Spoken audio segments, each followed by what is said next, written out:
Mr. Speaker, we have heard some quite a dialogue here this evening on this amendment. There's some sarcasm, some facetious comments, and an underlying theme that I think we all have heard loud and clear tonight. And the underlying theme, Mr. Speaker, is credibility. And whether this chamber still has credibility in the eyes of the public.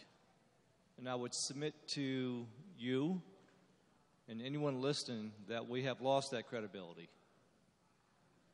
And that's why I think you're hearing some of the sarcasm and you're hearing some of the facetious comments, because we all know what we have heard from our constituents. We all know how strongly our business community opposes this budget. We have all heard from our business community. I could ask my good colleague and chairman of the Judiciary Committee all about the comments we have heard and read in the paper, but they'd be rhetorical questions. What do they say? What's the message that we have heard?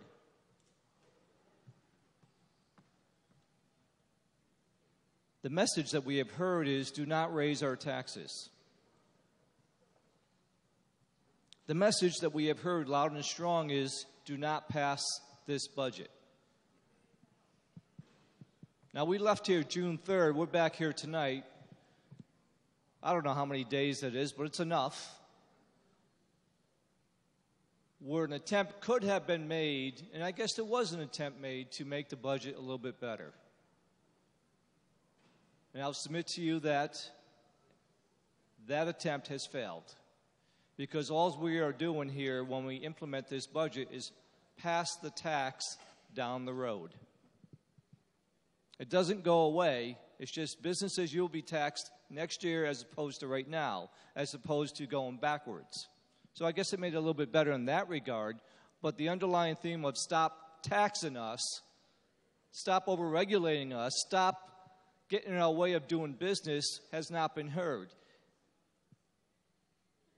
And if we implement the budget tonight, and nobody wants to go home more than me, trust me, but if we implement this budget tonight, and I would love to stay here, and if we had to stay here through the summer to make Connecticut a better place, I'm right here. I'm with you.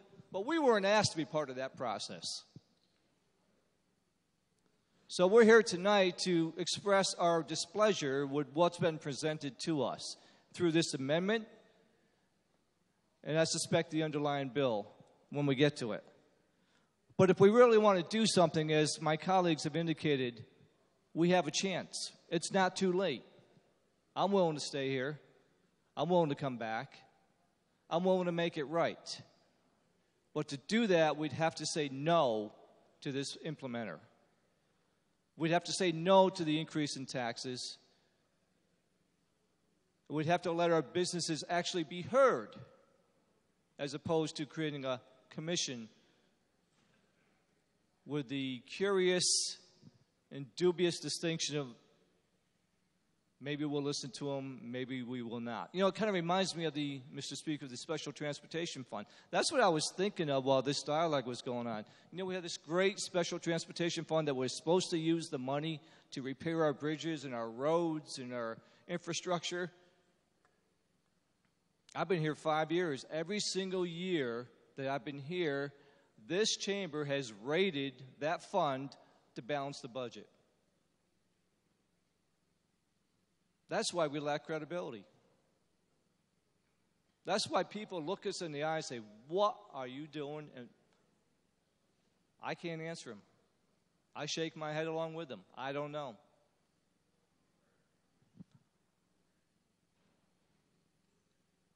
The only thing I would ask, Mr. Speaker, is that it's not too late. And that's what I'll say here tonight. It's not too late. Let's make a stand. If we really want to make Connecticut better, take a stand tonight. Thank you, sir. Thank you, sir.